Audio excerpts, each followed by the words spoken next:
बस कोशिश कर रहे हैं लोगों के चेहरों में मुस्कुराहट आ जाए। 200-400 लोग अगर पेट भर के खाना खा के रोज़ा रख लें, खाली पेट ना रखें, हमारी ये कोशिश है।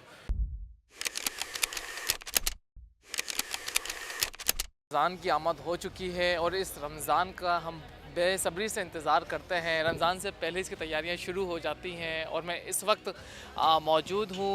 इनकी रिवायत रही है, हर साल लगाते हैं और बेहतरीन अंदाज में लगाते हैं और इस बार भी जिस तरह इन्होंने एहतमाम किया है, इंतज़ाम किया है, जो काबिल दीद है।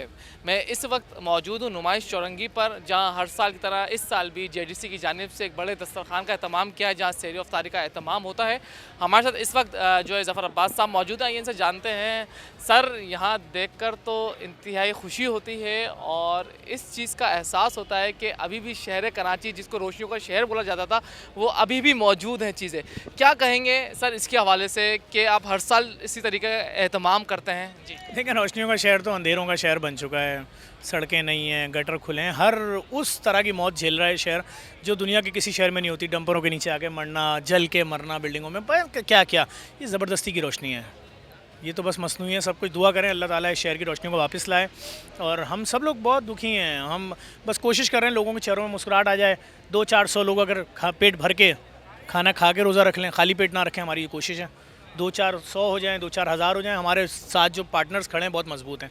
आज भी अली शेखानी साहब की तरफ से चपली कबाब मंदी है, बच्चियों के लिए सोने के सेट हैं, रोज़गार के लिए बाइकें हैं, मुख्तलिफ तहाइफ में। बस खाली लोगों के चेहरों पर खुशियाँ आ जाएँ, कोशिश कर रहे हैं। अच्छा ज़फ़र भाई, मुझे एक चीज़ बताएं। आप जितनी मेहनत करते हैं और जब भी हम आपको देखते हैं कि आपकी आंखों में नींद रहती है, कि ऐसा लगता है कि आप सोते नहीं, लेकिन उसके बावजूद आप तनकीद की ज़द में रहते हैं। और जब जब रमज़ान आते हैं तो लोग कमेंट जिस तरह के कर रहे होते हैं कि शतरमुर्ग सेठ देता है, इस तरह के, तो आपको दुख नहीं होता, दर्द नहीं होता कि मैं रातें भी जाग रहा हूँ, इतनी मेहनत भी कर रहा हूँ और हर साल ये रिवायत रह रही है JDC की जानिब से कि बेहतरीन अंदाज में एहतमाम करते हैं, जहाँ गरीब भी आता है, अमीर भी आता है और सब एक साथ बैठ के खाते हैं। क्या कहेंगे? आपने 25 सवाल एक साथ कर लिए, मैं मुख्तसर जवाब देता हूँ। लोग मोहब्बत करते हैं, लोग प्यार करते हैं। लोग कहते हैं कोई तो है जो हमारे हक़ में हमारे लिए खड़ा हो रहा है अपनी जान की परवाह किए बगैर। देखें, जितनी थ्रेड मुझे है, जितने माफिया से मैं लड़ा हूँ, मैंने आज फ्रूट माफिया के खिलाफ बात की है, आज की है कि कल मैं खुद मार्केटों में जाऊंगा। लोगों ने मुझे पूरी दुनिया से, पाकिस्तान के हर शहर से मैसेज किए हैं कि ज़फ़र अब्बास, सरकारी रेट केले का अगर 200 रुपये दर्जन है तो ये 300 क्यों बिक रहा है? क्या हम खरबूजा और तरबूज भी अपने बच्चों को नहीं खिला सकते अफ्तारी में? कल जाऊंगा और अगर ये इन्होंने सरकारी रेट से डबल रेट पे बेच रहे होंगे, मैं बाइकआउट का ऐलान करूंगा। फिर यही चीज़ आधे पैसों में बिक्री होगी 4 दिन बाद। तो बेहतर ये पहले ही सुधर जाएं, लोगों को तंग ना करें। गरीब लोग हैं, ये 5 स्टार होटलों में बुफे नहीं कर सकते जाके। इनकी औकात नहीं कि 8,000 रुपये के अपने घर के बच्चे को खाना खिलाएं। तो इनको इतनी तो इस्तेदाद रहने दो, 150 रुपये दर्जन वाला केला अपने दस्तरखान पे ले आएँ।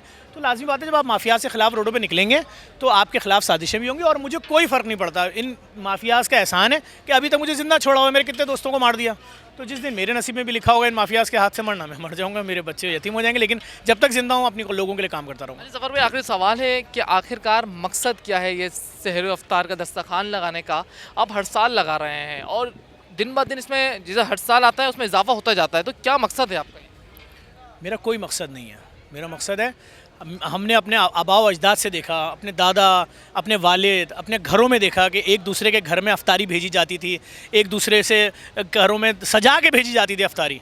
ट्रे के ऊपर वो एक दुपट्टा लगा होता था खूबसूरत सा, दही बड़े, उसके अंदर पकोड़े, समोसे, सब चीज़ें। आज अगर वो महंगाई की वजह से हमारे माशरे से ख़त्म हो गया तो चलें यहाँ पर सजा दिया है। लोग हैं मुखैर आज़ाद साथ जुड़े में, सिर्फ रौनक बहाल करनी है और शहर की रौनक बहाल होनी चाहिए।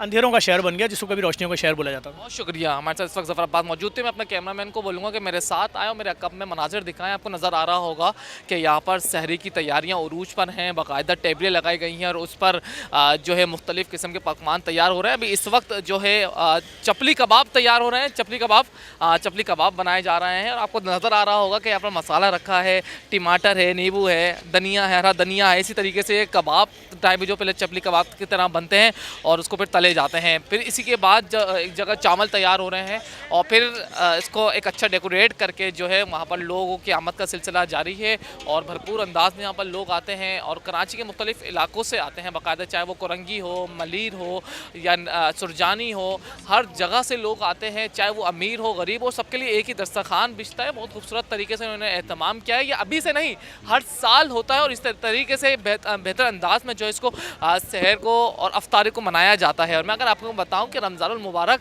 जब ये आ रहा होता है तो लोगों के अंदर जिस तरह खुशी पैदा होती है, लोग जिस तरीके से मोहब्बत उल्फत के साथ अपने लोगों को दावत दे रहे होते हैं, उसी तरह ये भी दस्तरखान इसी तरह सजता है और यहाँ पर लोग आकर जो है नए नए पकवान से लुत्फ़ अंदोज़ हो रहे होते हैं, मोहब्बतें बांट रहे होते हैं।